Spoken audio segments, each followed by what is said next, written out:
কিয়ামত আর বেশি দূরে নেই। এই ভাইটি কি বলে শুনে যান, আর আপনাদের মতামত জানাবেন। হাদিতে ইব্রাহিম আলাইহিস সালামের বংশধর এবং নবী মুহাম্মদের শুনেন, আমি নবীর বংশ, আমিও নবী, তাহলে কেমন করে হলো এই কথার উত্তর নিয়ে যান। আমি হলাম, এবং আপনি যদি এই কথা এখনো শিখেন নাই, আল্লাহ আপনাকে শিখায়নি, আমাকে শিখিয়েছে।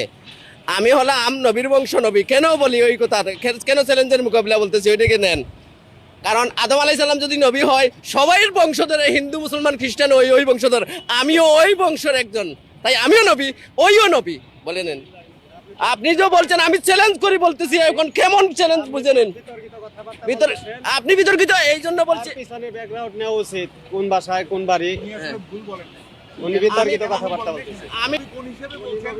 হ্যাঁ, উনি নবী কোন হিসেবে বলছেন? এইবার আমরা সবাই নবী কিভাবে? আমাদের কাজ হচ্ছে নবীর কাজ, যেটা আপনি একটু আগে প্রচার করা, ঠিক আছে? আমাদের সবার কাজ এটা। সেই হিসেবে আমি বলতে পারি আমি আল্লাহর প্রেরিত দূত, আমি আল্লাহর প্রেরিত বান্দা, নবী রাসূল।